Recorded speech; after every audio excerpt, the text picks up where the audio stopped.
Welcome back all the students who are joining this session today. It is especially for the students of fourth semester of this co-curricular course.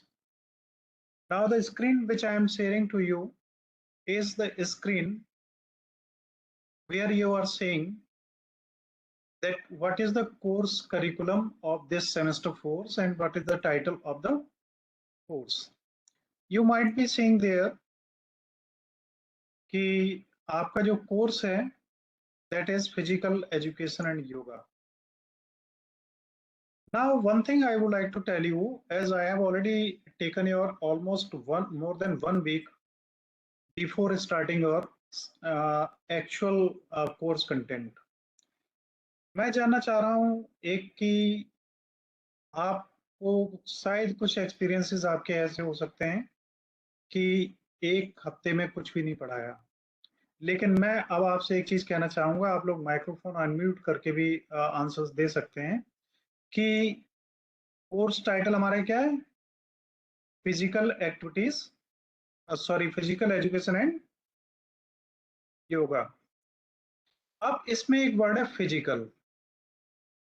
What is the definition of physical? Is there anybody who can tell me? And then education and then yoga. If you are able to define these three words, then only you will be able to proceed to learn and to study the subject matter of this unit. Is there anybody who can define the physical? Yes, please. अगर कोई है तो बताइए। कृष्णा, खुशबू, इब्रा, जतिन, कोई भी आप में से बताइए। Physical is related to body. Yeah, right. And then education? Education means learning. Education means learning. Then what is meant by physical education? Learning about body and physical activities. Learning about our physical education. PHYSICAL. Physically हमारी body जो है वो किस से मिलके बनी है? 5 तत्वों से मिलके बनी है, आप जानते हैं। और हमारी बॉडी का टोटल कंट्रोल अगर हम डिवाइड करें तो कितने पार्ट्स में होता है? इट इज फिजिकल, जिसमें हमारी बॉडी जिन चीजों से मिलके बनी है, हम खाना खाते हैं, खाना हमारी बॉडी में प्रोटीन, कार्बोहाइड्रेट्स और तमाम फॉर्म्स में हमारी बॉडी को बनाने में सहयोगी होता है। नेक्स्ट हमारा है मेंटल।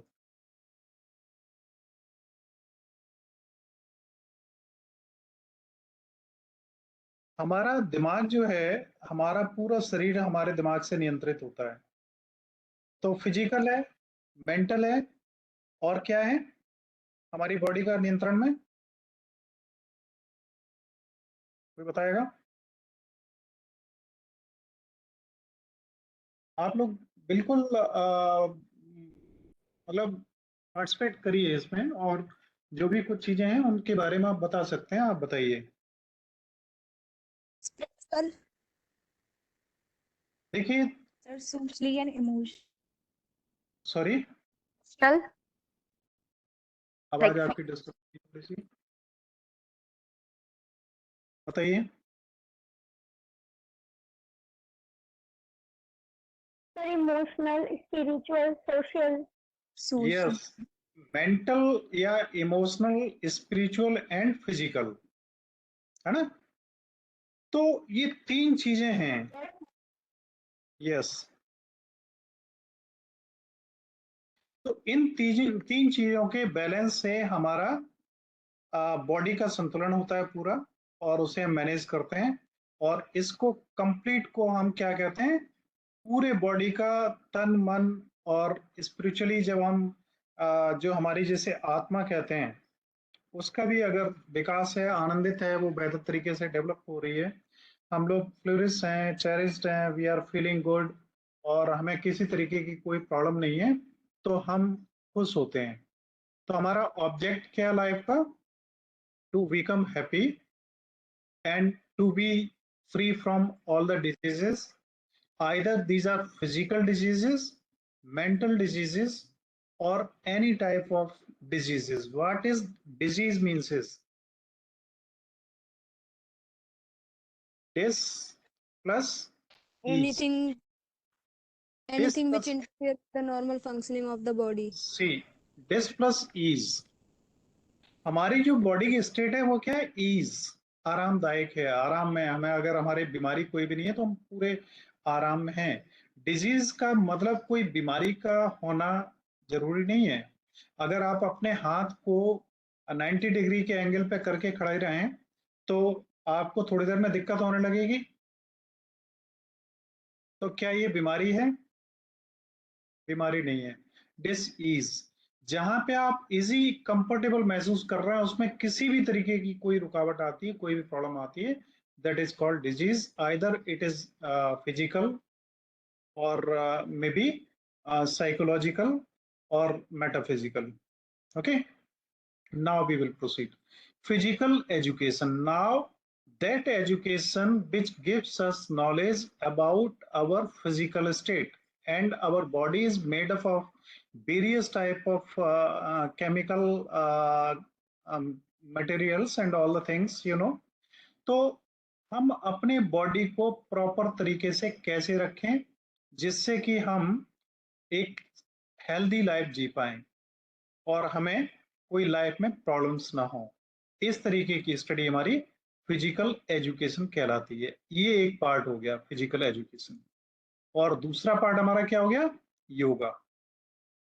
अब फिजिकल एजुकेशन और योगा में क्या रिलेशन है, कोई बताएगा? Yoga is a physical activity which helps us to achieve our own object, to be free from various types of uneasiness which we feels usually, है ना?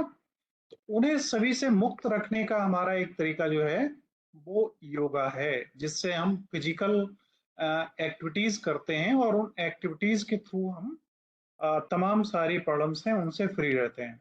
अब हम आगे बढ़ते हैं थोड़ा सा। तो इसमें आप देखेंगे कि ये नेम्स हैं, डेजिग्नेशंस हैं एंड एफिलिएशंस हैं। अब स्टीयरिंग कमेटी क्या है? Steering committee top most committee है जो इस सब्जेक्ट को जो गवर्न कर रहे हैं वो लोग हैं, और जो मैनेज कर रहे हैं और जिनके थ्रू इस सब्जेक्ट को तैयार किया गया। ठीक। और सिलेबस डेवलप्ड बाय सील्डर and Gunjan Sai. Next is programme certificate है आपका। ईयर फर्स्ट यहाँ पे लिखा है, जो गलती है, टाइपिंग मिस्टेक है, किसी से भी हो सकती है। गलतियों को हम लोग न ढूंढें।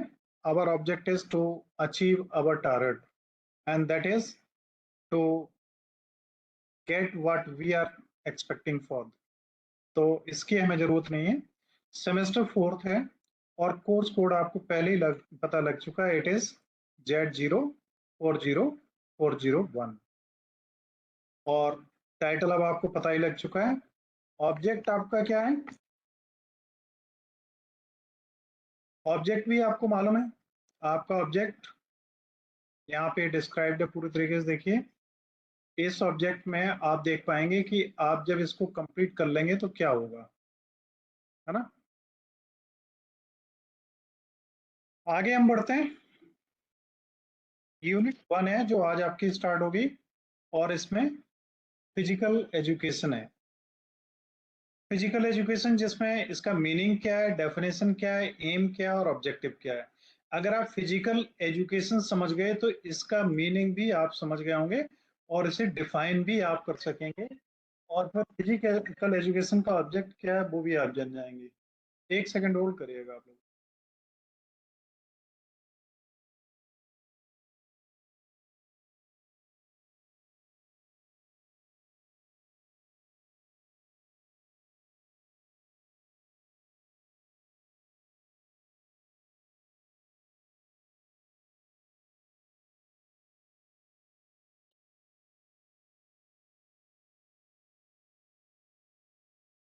तो देखिए, आप अगर किसी भी स्थिति में ऐसी कंडीशन में आ गए जहां पे आप किसी भी एक टर्म को अगर आप डिफाइन कर सकते हैं, जैसे ये मीनिंग ऑफ फिजिकल एजुकेशन है, इसकी पूरी हेडिंग होगी फिजिकल एजुकेशन मीनिंग। तो फिजिकल एजुकेशन का मतलब क्या हुआ, आप लोग बता सकते हैं? कोई बताएगा? बताइए कोई भी, जब मैं पूछता हूं तो आप कतई लेट मत होइए, अपना माइक्रोफोन ऑन करिए और बात करिए। आप काफी लोग हैं, उनमें से बोल सकते हैं, नहीं तो मैं अब सिलेबस कंप्लीट करता हूं आज का, उसके बाद फिर आपके सेशन में आपको मैं कवर अप करूंगा। मैं आपको सीधा लेके चलता हूं पावर पॉइंट प्रेजेंटेशन में। क्या आप स्क्रीन देख पा रहे हैं पावर पॉइंट की? No, sir. So, नहीं, अभी मैं शेयर कर रहा हूं, होल्ड ऑन। देखिए, यहाँ से हमारा ये सेशन स्लाइड का प्रेजेंटेशन स्टार्ट होता है, और यहाँ पर आप देख पाएंगे कि इस स्लाइड में आपका प्रोग्राम है सर्टिफिकेट ईयर है फर्स्ट, ये गलत लिखा हुआ है, जैसा उसमें था वैसे ही स्लाइड में उन्होंने लिख दिया, 4 सेमेस्टर फिजिकल एजुकेशन है। अब कोर्स आउटकम ये आप पहले जान चुके हैं। सेकंड, इसमें आप देखेंगे meaning, definition, aim and objective. अब इसका मीनिंग क्या है? फिजिकल एजुकेशन का मीनिंग, आपको मालूम है कि हमारा कंट्री जो इंडिया है वो वर्ल्ड में एक ऐसा कंट्री है जहां पे सबसे ज्यादा यूथ की संख्या है। सबसे ज्यादा अगर कोई युवा राष्ट्र है जिसमें सबसे ज्यादा यंग्स हैं, देन दैट इज इंडिया। तो हमारा ऑब्जेक्टिव भी है कि यूथ्स अगर हैं तो वो हर तरीके से उनमें वेलनेस हो। अब ये वेलनेस जो है कंप्लीट, जिसको हम हॉलिस्टिक वेलनेस एक वर्ड यूज करते हैं, जो आपको मैंने पहले भी बताया था कि हॉलिस्टिक वेलनेस क्या है। हॉलिस्टिक वेलनेस में हमारे शरीर का पूरा, either it is physical, spiritual और मेंटल, तीनों तरीके का हमारा जब विकास होता है प्रॉपरली, तो हम एक हॉलिस्टिक वेलनेस की तरफ बढ़ते हैं। तो फिजिकल एजुकेशन एक ऐसा पार्ट है जो मैंडेटरी बनाया गया है सभी यूनिवर्सिटीज में, जिसमें इस बात पर जोर दिया जाता है कि हम शारीरिक रूप से किस तरीके से सक्षम हो।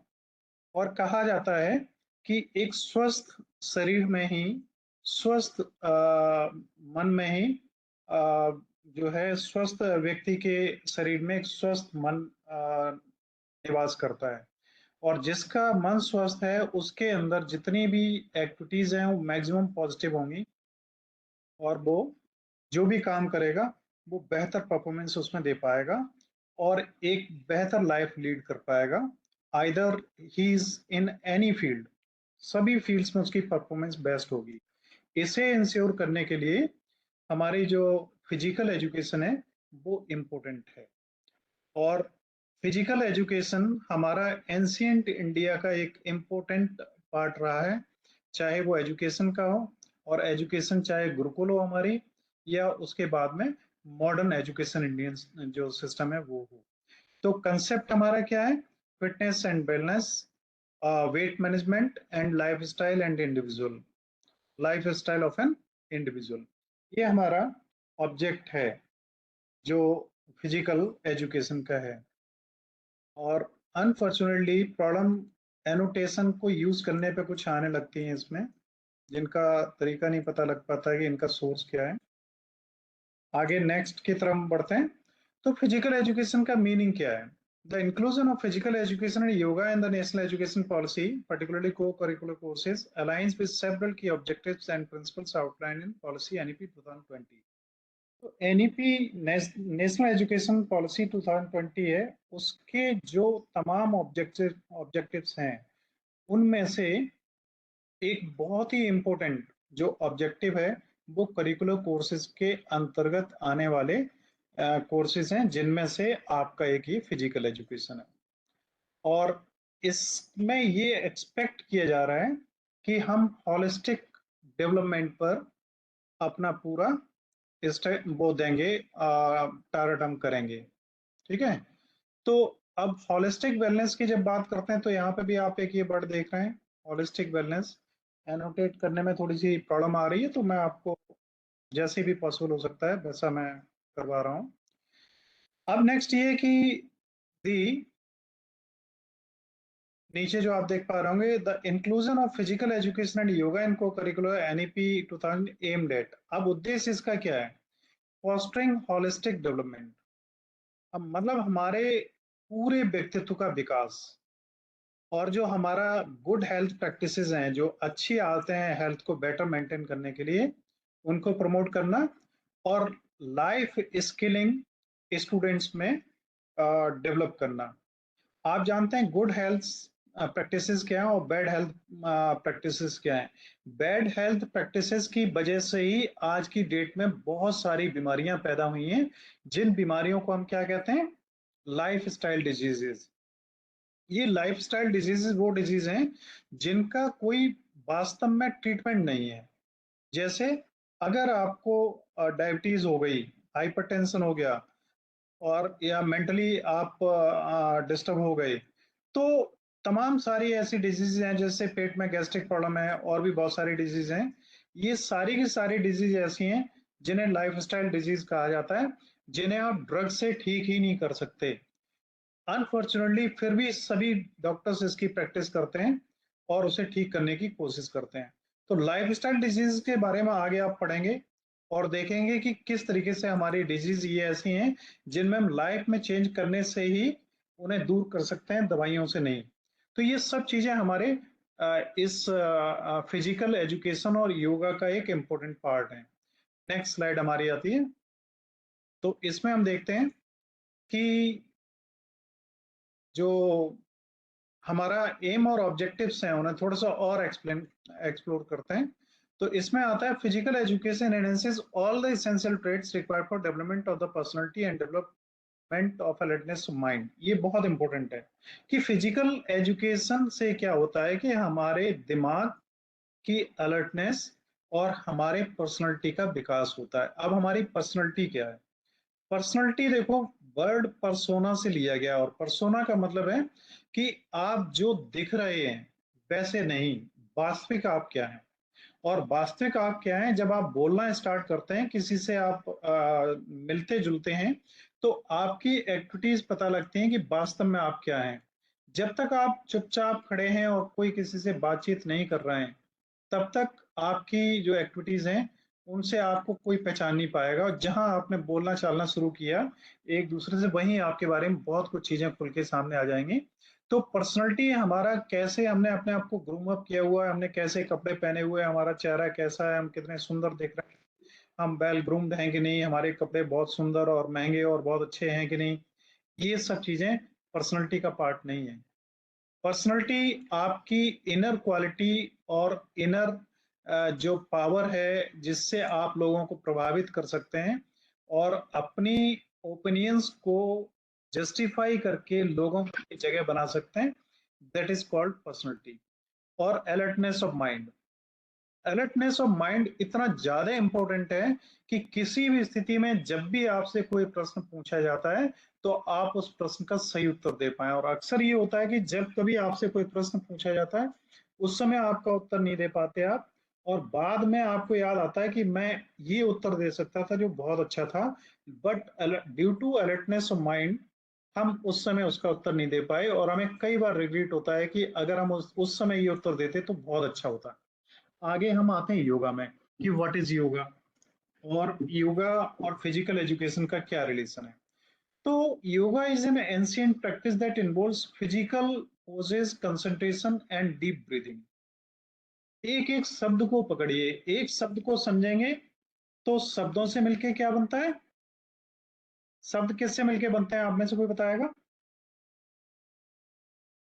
आप देखिए, जब मैं इस मोड में आता हूं कि आप बात करें तो आप बात करिए, माइक्रोफोन अनम्यूट करिए। शब्द किससे मिलके बने होते हैं? Letter. लेटर्स या करेक्टर्स से। So और what's letters consonant and bowl से मिलके वर्ड्स बनते हैं। और फिर वर्ड्स कितने तरीके के होते हैं? Also, words ने word बोला था नाउन, हिंदी में. Pronoun, verb, adverb, adjective, proposition, conjunction, interjections, ये तमाम है। तो तमाम तरीके के वर्ड्स होते हैं। वर्ड्स आपस में मिलकर क्या बनाते हैं? Sentence. And सेंटेंस बनाते हैं। देखो अभी ये बात पूरी नहीं है। वर्ड्स आपस में मिलके, जैसे I am going, is it is sentence? So yes sir. It's not a sentence. Then what is So this? no sir, I am going. So this is not a sentence, but yes, go ahead. I am going is not a sentence. What when we says कि अगर मैंने लिखा कि आई am going, तो इसका अर्थ क्या है? ये एक फ्रेज है ना? जब सेंस क्लियर नहीं होता किसी सेंटेंस का, a sentence whose sense is not clear, then it is called phrase. And when the sentence gives the complete idea or the information, whatever is being conveyed, then it is called sentence. तो characters से words बनते हैं, word से phrases या sentences बनते हैं, और sentences से क्या बनते हैं बताइए? Most of the students out of you did not opted for 0. That means you were satisfied from your study. Now, if you are not able to give the answers of a little questions, then that means your study is not good. So, what makes a group of sentences? paragraph. Yes, it is paragraph of Paragraph. essay. Yes, and a group of paragraphs makes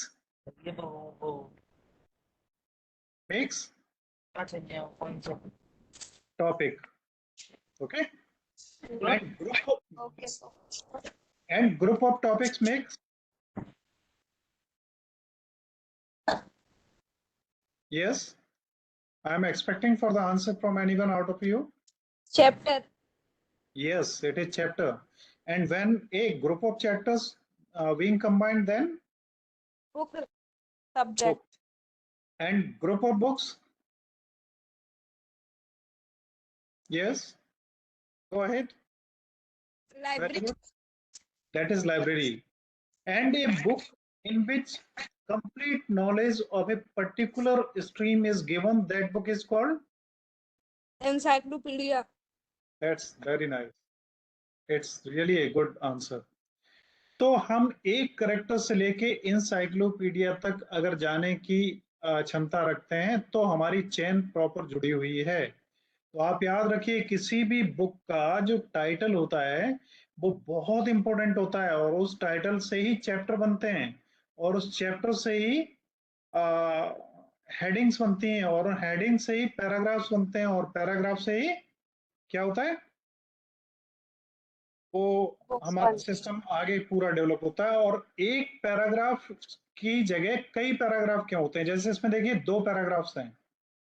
मैं आपकी पढ़ाई ऐसी करवाना चाहता हूँ, अभी भी मैं टाइम ज्यादा लूंगा, एंड में आपका कोर्सेज खत्म होने में कतई देने लगी कि इसमें 2 पैराग्राफ क्यों है, कोई बताएगा? So first paragraph is physical से लेके strong of life and second yoga से world तक है. यस, तो पहला पैराग्राफ क्या बता रहा है? फर्स्ट पैराग्राफ में बता रहा है कि फिजिकल एजुकेशन enhance करता है हमारे हाँ, all the essential traits required to development of the personality. Yes, very हमारे नाइस, पर्सनालिटी को and develop करता है हमारे alertness of mind को. Very nice, very nice. और फिर देखिए इसके बाद में सेकेंड पैराग्राफ हमारा कहाँ से स्टार्ट होता है? योगा से। योगा. अब यहाँ पे देखिए, आपके सीखने के लिए, जो इस सब्जेक्ट से कोई मैटर नहीं रखता है, इस सब्जेक्ट से कोई कोरिलेट नहीं करता है, बहुत इंपॉर्टेंट आपके लिए ये है कि आपको याद करने की जरूरत नहीं पड़ेगी, रटने की जरूरत नहीं पड़ेगी, आपको केवल समझने का तरीका आना चाहिए। पैराग्राफ्स कितने तरीके के होते हैं, कोई बता सकता है? पैराग्राफ्स कितने तरह के होते हैं? How many types of paragraphs are? कोई बता सकता है तो हमें बताइए। टाइप ऑफ पैराग्राफ्स, जैसे टाइप ऑफ सेंटेंसेस होते हैं, सभी को पता है? टाइप ऑफ वर्ड्स होते हैं, है ना? ऐसे टाइप्स ऑफ पैराग्राफ्स क्या होते हैं? देखिए, 3 तरीके के पैराग्राफ्स होते हैं। एक ऐसा पैराग्राफ जिसमें जो भी सेंट्रल आइडिया है उस पैराग्राफ का, जो भी मैसेज वो देना चाह रहा है पैराग्राफ, उसमें सारा कुछ उसके स्टार्टिंग में ही दे दिया जाता है, बिल्कुल बिगिनिंग में। जैसे यहाँ पे देखो, फर्स्ट लेटर क्या है? Physical education. और सेकंड पैराग्राफ का फर्स्ट वर्ड क्या है? योगा। तो पहला पैराग्राफ जो हमारा है वो हमारा डिपेंडेंट क्या है? वो हमें बताएगा किसके बारे में? फिजिकल एजुकेशन के बारे में। और दूसरा पैराग्राफ हमें बताएगा किसके बारे में? योगा के बारे में। तो 3 तरीके के पैराग्राफ्स होते हैं, समझ के रखिए। एनोटेशन पता नहीं क्यों प्रॉपर्ली इसका काम नहीं करता है। जूम में मैंने देखा है बहुत प्रॉपर काम करता है, बट इसमें प्रॉब्लम्स आती हैं। सेकेंड टाइप के पैराग्राफ्स होते हैं, उनमें क्या होता है, जिसको हम पैराग्राफ का सेंट्रल थीम कहते हैं। वो होता है फर्स्ट में होता है स्टार्ट में, और सेकंड में फर्स्ट में इंट्रोडक्शन एंड नहीं लाइक अभी मैं कह रहा हूँ उसे थोड़ा सुन लीजिए। सेकंड होता है उसमें सेंट्रल थीम होता है मिड में, और थर्ड होता है उसमें सेंट्रल थीम होता है एंड में, ठीक? किसी भी पैराग्राफ में। और पैराग्राफ से मिलके चैप्टर्स बनते हैं, और चैप्टर से मिलके क्या बनता है? बुक। तो अगर आप कोई नोवेल पढ़ते हैं तो नोवेल में क्या चैप्टर्स होते हैं? बताइए कोई, क्या नोवेल में चैप्टर्स होते हैं? देखिए, इस सेशन को थोड़ा सा इंटरेक्टिव रखिए, आप आंसर देंगे मेरे को अच्छा लगेगा। नहीं होते ना? नहीं होते। तो नोवेल्स 2 तरह के होते हैं, 3 तरह के नोवेल्स भी होते हैं, क्योंकि उनमें चैप्टर ही नहीं है, कोई स्टार्ट और एंड है। तो 3 तरीके के नोवेल्स होते हैं। एक नोवेल वो जिनमें सेंट्रल आइडिया शुरू में ही दे दिया जाता है, और दूसरे तरीके के वो जो सेंट्रल आइडिया मिड में कहीं मिलेगा जाके, और तीसरे वो जिनका सेंट्रल आइडिया मिलेगा लास्ट में जाके। तो अगर कोई जासूसी टाइप के उपन्यास हैं, कोई बहुत ही ज्यादा क्यूरियोसिटी जगाने वाले उपन्यास हैं, तो उनका कंक्लूजन कहाँ मिलेगा? जितनी पिक्चर्स हैं जासूसी टाइप की, उनका कंक्लूजन कहाँ मिलता है? मर्डर किसने किया, एंड में मिलता है। और एंड पिक्चर अगर आपका 15 मिनट आपका पहले देख लो, उसके बाद में अगर आप पिक्चर देखें तो आपको क्या होगा? पूरा मजा बेकार हो जाएगा। अरे, ये तो पहले ही हमें पता लग गया था मर्डर इसी ने किया है। अदरवाइज स्टार्टिंग से आप देखते हुए जाएंगे तो आपकी क्यूरियोसिटी बढ़ेगी, सब पे सक जाएगा, ये नहीं ये है, ये नहीं ये है। तो जब हम बात करते हैं इसी तरीके से लर्निंग की, तो हम पैराग्राफ्स को अगर समझना सीख जाएं तो हमें ये पता लग जाएगा कि किस तरह से हमारे पैराग्राफ्स डेवलप होते हैं और पैराग्राफ्स को हम कैसे समझें। अब देखो, ये पैराग्राफ शुरू में ही इनका सेंट्रल आइडिया दे दिया गया है, और हर पैराग्राफ में मेरी बात को समझने की कोशिश आप करना। मैं जो पढ़ा रहा हूँ, मेरा ऑब्जेक्ट केवल इसको पढ़ाना नहीं है। मेरा ऑब्जेक्ट हर वो चीज जिसे आप पढ़ेंगे उसको सरल बना देना है। तो मैं आपसे कह रहा हूं कि अगर आप चैप्टर समझ गए तो आप उसके अंदर के जो टॉपिक्स हैं उन्हें बेहतर तरीके से समझ पाएंगे। जैसे आपको सबसे पहले मैं कहूंगा टाइटल ऑफ बुक। तो इसका टाइटल क्या है जो हम पढ़ रहे हैं? Education and yoga. योगा। अब हमारे जो बुक जिसे हम कह रहे हैं उसको हम कोर्स कहते हैं। तो कोर्स का नाम आप भूल सकते हैं फिजिकल एजुकेशन एंड योगा? नहीं। तो इसमें पहला जो हमारा यूनिट है जिसे हम चैप्टर कहते हैं, उसको इसमें कहते हैं यूनिट। वो क्या है? क्या है? फिजिकल एजुकेशन, यही है ना? अब फिजिकल एजुकेशन की जब हम बात करते हैं तो फिजिकल एजुकेशन में हम जब आगे बढ़ेंगे तो हमें पता लगेगा फिजिकल एजुकेशन में हमारे सब टॉपिक्स क्या क्या हैं। लास्ट में आप इन्हीं पैराग्राफ्स पाएंगे, और पैराग्राफ्स में जब आएंगे तो जिन पैराग्राफ्स में सेंट्रल आइडिया शुरू के पहले सेंटेंस में दिया जाता है, वो पैराग्राफ्स उन लोगों को टारगेट करके बनाए जाते हैं जिनको ये माना जाता है कि ये अभी बच्चे हैं और इन्हें सेंट्रल ऑब्जेक्ट हमें पहले ही दे देना है, जिससे ये ज्यादा माइंड न लगाएं और परेशान ना हो। दूसरे पैराग्राफ्स आपको वहां मिलेंगे जहां पे जो राइटर है वो ये चाहता है कि कुछ चीज आप पढ़ें उसके बाद सेंट्रल आइडिया आपको मिले, और थर्ड वो ये चाहते हैं कि आप जब पूरा पढ़ लें तब सेंट्रल आइडिया मिले। तो इस तरीके से पैराग्राफ्स को बनाया जाता है। पैराग्राफ में सबसे इंपॉर्टेंट होता है एक सेंटेंस। पैराग्राफ कई सेंटेंसेस से मिलकर बनता है, आप सभी जानते हैं, है ना। Yes, sir. तो उस पैराग्राफ में एक सेंटेंस होगा सबसे ज्यादा इंपॉर्टेंट, जो सेंट्रल सेंटेंस कहलाएगा उस पैराग्राफ का। अब इसमें से क्या आप बता सकते हैं कि सेंट्रल जो या मेन जो वो है, क्या नाम, सेंटेंस, वो कौन सा है? आप में से कोई बता सकेगा? बताइए अगर बता सकते हैं तो। सर ये रेड से जो हो रहा है वो पहला ही है, फिजिकल एजुकेशन। Physical education. ठीक, तो पहला ही है। और दूसरे में भी देखिए रेड किया हुआ है, पहला ही जो है हमारा वो सेंटेंस, वो ही पैराग्राफ का मेन थीम है। योगा क्या है? Involves physical poses, concentration and deep breathing. Physical poses का मतलब हो गया हमारी फिजिकल जो हम एक्सरसाइज करते हैं, तो उसमें हमें कुछ विशेष अपने शरीर के स्ट्रक्चर्स में मतलब तैयार करना होता है। जैसे हम प्राणायाम करते हैं या सूर्य नमस्कार करते हैं, तो सूर्य नमस्कार में 12 स्टेजेस हैं, हर एक स्टेज में अलग तरीके का हमें देखना होता है। तो इसी तरीके से हमारे फिजिकल पोजेस और कंसंट्रेशन, हमारा ध्यान कहाँ है और कैसे है, और डीप ब्रीदिंग, ब्रीदिंग को गहराई से लेना और गहराई से छोड़ना, यही हमारा योगा है। और फिजिकल एजुकेशन क्या है? हमारी पर्सनैलिटी और माइंड को डेवलप करने के लिए जो एजुकेशन हमें दी जाती है, उस एजुकेशन को हम फिजिकल एजुकेशन कहते हैं। तो अब आप ये समझ गए कि पैराग्राफ कितना इंपॉर्टेंट है। पैराग्राफ से टॉपिक बनता है और टॉपिक से बुक बनती है। तो पैराग्राफ किससे बनता है? फिर से एक बार। Sentence sentence. Sentence. और सेंटेंसेस किससे? Word. वर्ड से। तो अब आप एक चीज और समझ लीजिए, बहुत अच्छी, बहुत सुंदर चीज, आप कभी मत भूलना कि सेंटेंसेस वर्ड से मिलके बनते हैं, तो उन सेंटेंसेस में भी एक वर्ड ऐसा होगा जो पूरे सेंटेंसेस में सबसे ज्यादा इंपॉर्टेंट होगा, और वो वर्ड ही उस सेंटेंस का सबसे ज्यादा इंपॉर्टेंट पार्ट होगा। उस वर्ड को अगर आप पढ़ लोगे तो वो पूरा सेंटेंस आपको पता लग जाएगा, और अगर सेंटेंस पता लग गया तो पूरे पैराग्राफ आपको पता लग जाएगा। अब हमें बताइए, पहले पैराग्राफ में जो पैराग्राफ सेंटेंस आपको पता लग गया, पहला ही है, उसमें काफी सारे वर्ड्स हैं, उनमें से कौन सा वर्ड सबसे इंपॉर्टेंट है? Physical education. Physical education, absolutely right. और सेकंड में Yoga. योगा। तो अब आप हेडिंग डालेंगे अपने पास, फिजिकल एजुकेशन लिखेंगे और एरो लगा के एक साइड में लिख देंगे फिजिकल एजुकेशन और एक साइड में लिख देंगे योगा। तो दोनों पैराग्राफ आपको याद रहेंगे।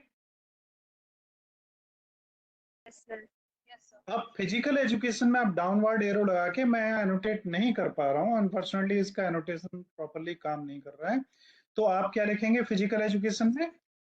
Essential trait to develop what? Personality and alertness of mind. तो फिजिकल एजुकेशन क्या है? Man, personality and alertness of mind. और योगा क्या है? Physical poses, concentration and deep breathing. Right, आगे बढ़ो। तो जस्ट ए मिनट, मैं जरा इसको, प्रॉब्लम आ रही है एनोटेट करने में, और कर्सर हमारा जो है अक्सर जंप अप करता है और थोड़ी सी डिस्टर्बेंस पैदा करता है एनोटेशन में।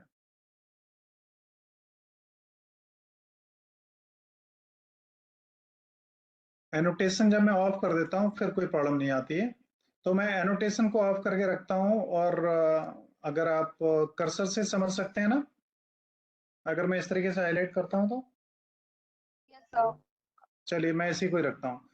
तो अब आप समझ गए कि फिजिकल एजुकेशन की हेडिंग के अंदर ये हमारा हेडिंग है, दो हमें वर्ड मिल गए। नेक्स्ट पे हम बढ़ते हैं। अब आप देखिए यहाँ इंपॉर्टेंट चीज आई कि why physical education and yoga are integrated into the co-curricular framework. एक आपको पता है NSQF के बारे में हमने शुरू में बताया था, क्या है, कोई बताएगा? NSQF की फुल फॉर्म एनोटेट करने की यहाँ पे मेरे को जरूरत है, एंड अनफॉर्चुनेटली एनोटेशन में दिक्कत आने लगती है, तो मैं एनोटेट प्रॉपर्ली नहीं कर पा रहा हूँ। देखिए NSQF, व्हाट इज दिस? क्या है? नेशनल स्किल, आगे क्वालिफिकेशन फ्रेमवर्क। तो हमारा जो नेशनल स्किल क्वालिफिकेशन फ्रेमवर्क है, उसके अंतर्गत हमारे सारी स्टडी क्रेडिट्स में डिवाइडेड है, और उन क्रेडिट्स के आधार पे अब हमारा असेसमेंट होगा, किसी ग्रेजुएशन या पीजी के आधार पे नहीं।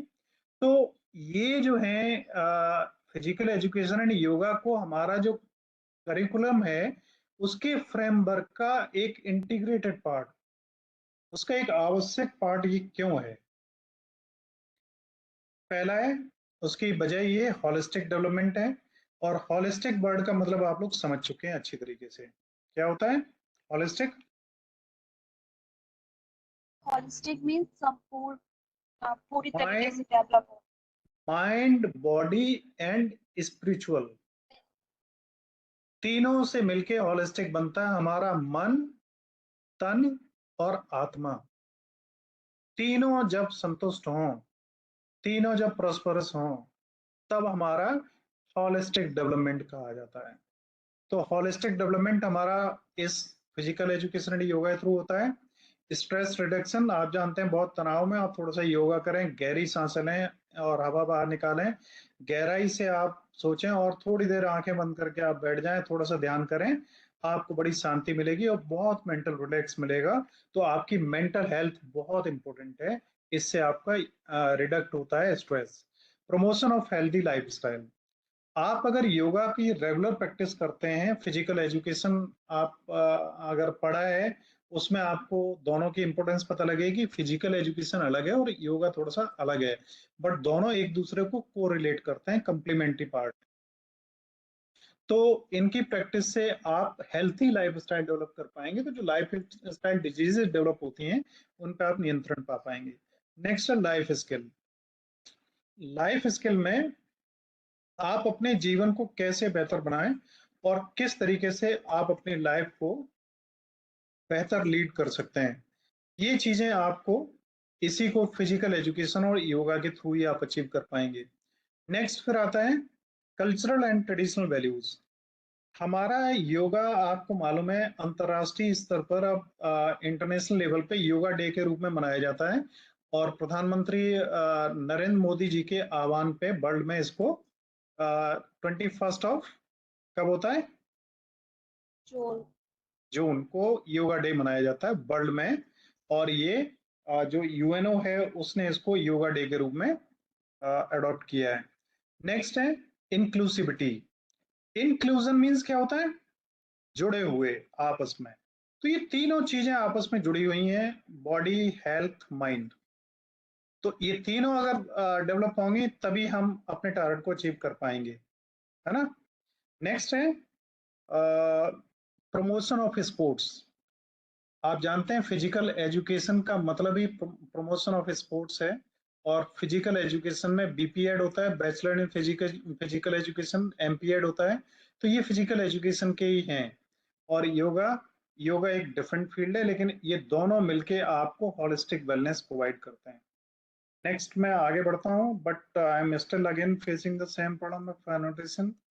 कर्सर गायब हो जाता है और फिर हम प्रॉपरली जो पॉइंट आउट करना चाहते हैं वो नहीं कर पाते हैं, है ना। अभी मैं कोशिश कर रहा हूँ, देखिए, मैनेज करने की, और अब एनोटेशन को मैं ज़्यादा यूज़ नहीं करूँगा।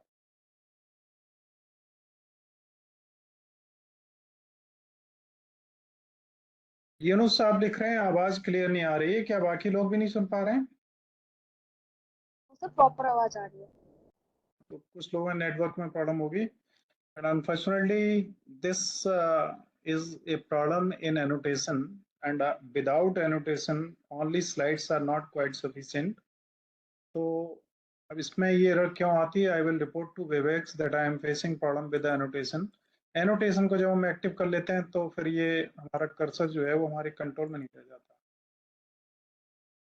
और ये दिक्कत करने लगता है, पता नहीं क्यों।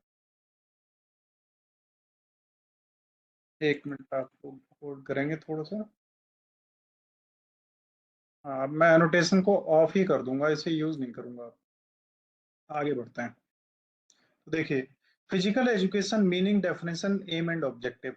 थोड़ा फास्ट में पढ़ूंगा। फिजिकल एजुकेशन का मीनिंग आपको पता लग गया, डेफिनेशन आपको पता लग गई, और किसी भी चीज को अगर आप डिफाइन करना चाहें, आप लोग ध्यान देना, मैं अभी स्लो चल रहा हूँ, आपकी स्पीड बढ़ेगी और बहुत कम क्लासेस में आपका सिलेबस कंप्लीट होगा।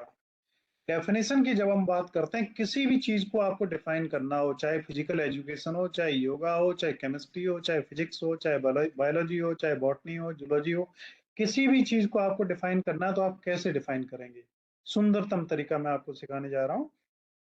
अगर डेफिनेशन आपको बड़ी देनी है, 1-1.5 पेज में लिखनी है, तो आप क्या करिए, सबसे पहले उस वर्ड के बैकग्राउंड में जाइए, उसकी हिस्ट्री में जाइए, फिर उसको आप क्या करिए, 4-5 टेक्निक्स हैं किसी भी चीज को डिफाइन करने की।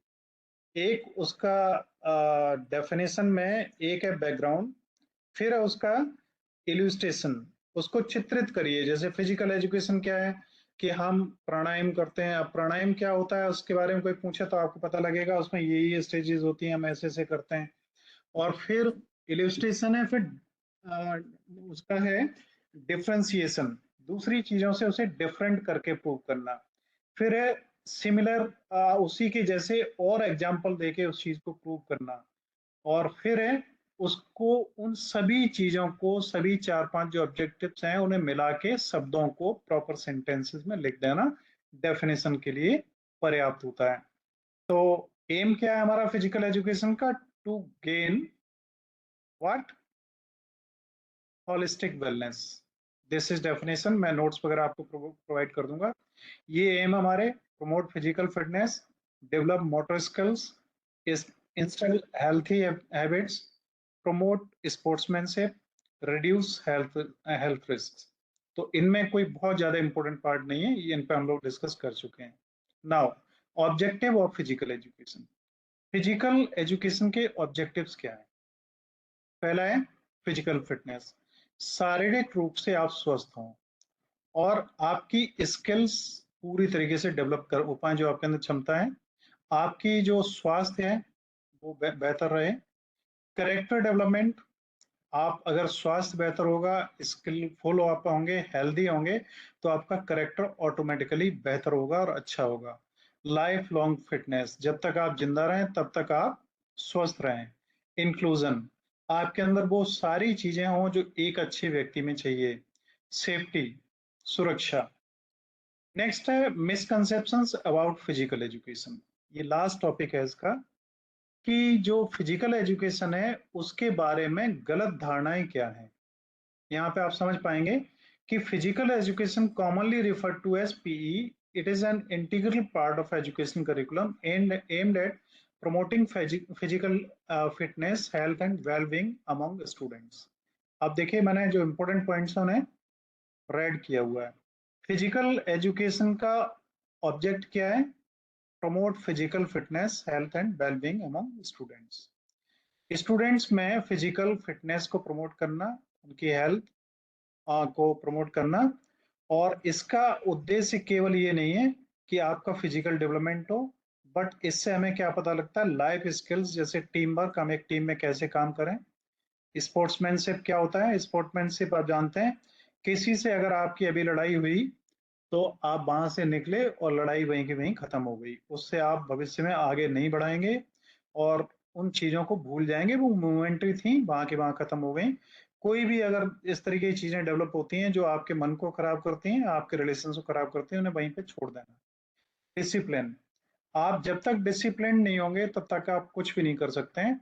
ये फिजिकल एजुकेशन और इसके थ्रू ही ये सब चीजें डेवलप होती हैं। एंड गोल सेटिंग, जब शारीरिक रूप से आप स्वस्थ होंगे, मानसिक रूप से ठीक होंगे और आपका कंसंट्रेशन प्रॉपर होगा, तभी आप कोई गोल सेट कर पाएंगे और गोल सेट जब आप कर पाएंगे और तीनों चीजें आपकी सेट हैं तो उस टारगेट को आप अचीव भी कर पाएंगे। और इससे सबसे बड़ा क्या एक इम्पोर्टेंट रोल है इसका फिजिकल एजुकेशन का, कि इससे लाइफ स्टाइल डिजीज जो है हमारी उनको हम नियंत्रित कर सकते हैं। लोग डायबिटीज की बहुत दवाइयां खाते हैं, हाइपरटेंशन की बहुत दवाइयां खाते हैं, मोटापे की बहुत दवाइयां खाते हैं, पतले लोग मोटा होना चाहते हैं, मोटे लोग पतला होना चाहते हैं, किसी के बाल नहीं है, किसी के और कुछ दिक्कतें हैं। ये सब लाइफ स्टाइल डिजीज के वो हैं बीमारियां, और इन्हें ठीक कर सकते हैं हम अपने लाइफ स्टाइल को चेंज करके ही। जैसे आपको बहुत थकान हो रही है और आपको काम करना है, जैसे मैं अभी थका हुआ बहुत हूँ, फिर भी मेरे को आपको पढ़ाना है। अब पढ़ाना ही है तो मैं चाहे थका हुआ हूँ चाहे कुछ भी हो, मेरे को पढ़ाना है, फिर मेरे को दर्द के लिए दवाइयां लेनी पड़ेंगी और मैं लूंगा।